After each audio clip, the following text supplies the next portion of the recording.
Professor Reginaldo Rodrigues, terceiro ano, fontes de energia. Revisão.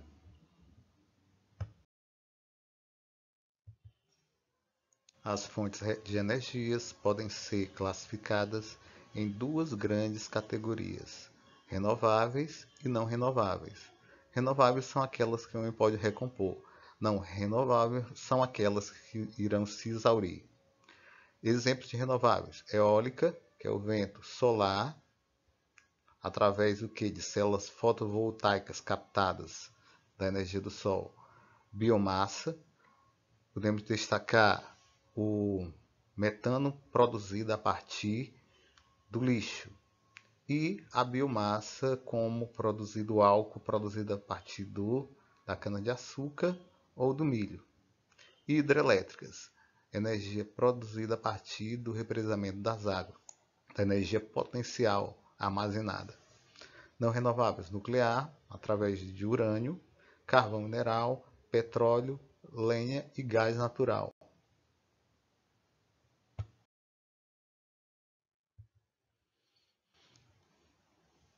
Matriz energética do Brasil. O Brasil apresenta uma grande diversidade de fontes de energia, ou seja, nós usamos e empregamos diversas fontes. A principal é o petróleo, principalmente no setor de transporte, certo? O petróleo predomina, porque todos os nossos veículos, principalmente caminhão, utiliza diesel. Biomassa produzida a partir da cana-de-açúcar, do álcool, que movimenta parte da nossa frota. E o restante são as hidrelétricas, como Paulo Afonso, como Taparica, que ficam no Rio São Francisco. Ou então da segunda maior usina hidrelétrica da Terra, que é Itaipu, que fica no Rio Paraná, certo? Ou seja, nós usamos muitas fontes renováveis, como a biomassa e a hidrelétrica, né? É necessário você saber que as renováveis geram poucos impactos ambientais, certo? Porém, não deixam de gerar alguns impactos. As hidrelétricas, elas geram que a inundação de vastas áreas, de florestas, deslocamento de pessoas quando você vai construir a represa, certo? A biomassa, né, que produz o álcool, a queima da palha da cana, né? E o próprio carro que utiliza o álcool, ele vai expelir o que também? Poluentes.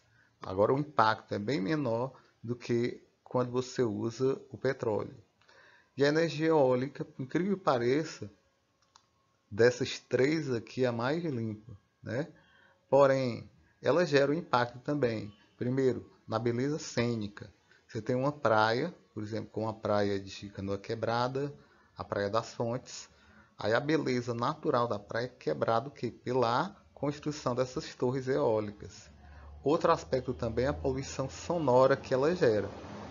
Se você mora próximo de um parque eólico, né, vai gerar um zumbidozinho que quer queira, quer não, incomoda. Por fim, a área mais propícia do Brasil para a produção de energia eólica é o Nordeste brasileiro. Esse trecho que fica do litoral do Piauí, do Ceará e do Rio Grande do Norte, certo?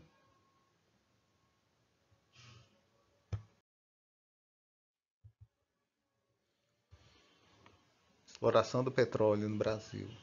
O petróleo foi explorado pela primeira vez, o primeiro poço, em 1938, numa localidade de Lobato, no Recôncavo Baiano. Vale destacar que a Bahia é um grande produtor de petróleo. É necessário você saber que o Brasil é autossuficiente na produção de petróleo. Porém, o nosso petróleo é um petróleo assim de uma qualidade inferior. Nós temos que importar um pouco de petróleo de boa qualidade, né? Nosso petróleo é tipo uma graxa, certo? Bem denso.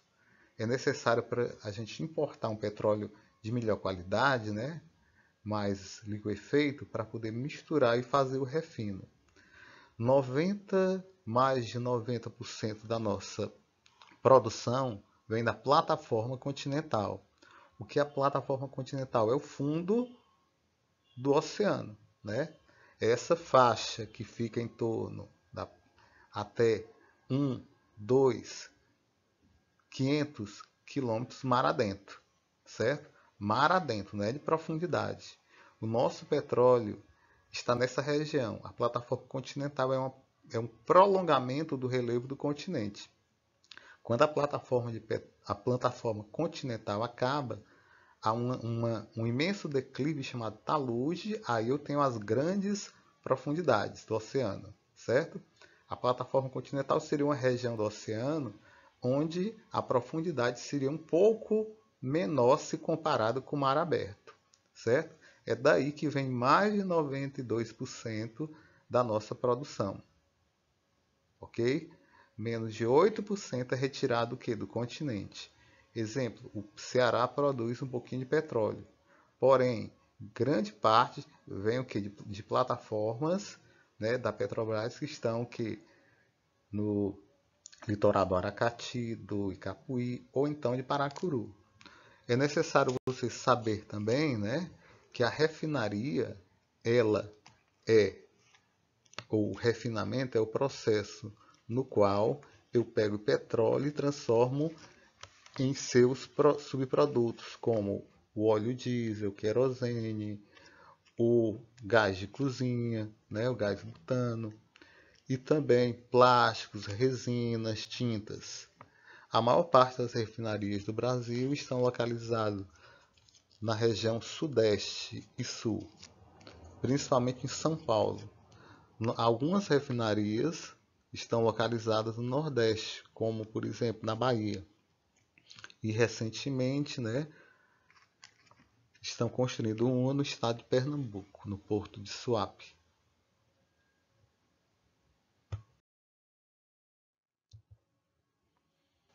População. População é o conjunto de indivíduos que habitam determinada região, certo? Para você compor a população de um local, você tem de habitar aquele local. População pode ser classificada em duas categorias: população absoluta, que é o total de habitantes. Exemplo, quando eu digo o município do Eusébio tem 25 mil habitantes, é população absoluta. A população do Ceará é de 9 milhões e 100 mil habitantes, certo? Isso é população absoluta. Países de elevada população absoluta: China, com 1 bilhão e 300 milhões de habitantes. Índia, com 1 bilhão. Né? Aí você tem o Brasil, com 220 milhões. E, por fim, a Rússia, com mais ou menos 150 milhões de habitantes.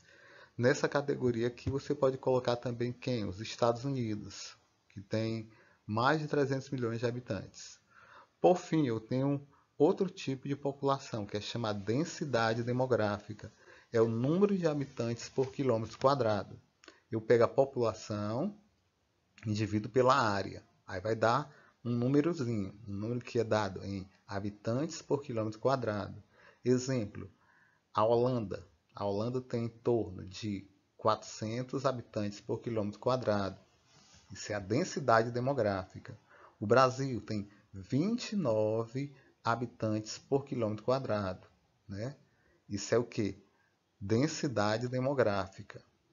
Outro exemplo, a ilha de Barbados, no Caribe, tem 300 habitantes por quilômetro quadrado. Isso é população relativa ou densidade demográfica.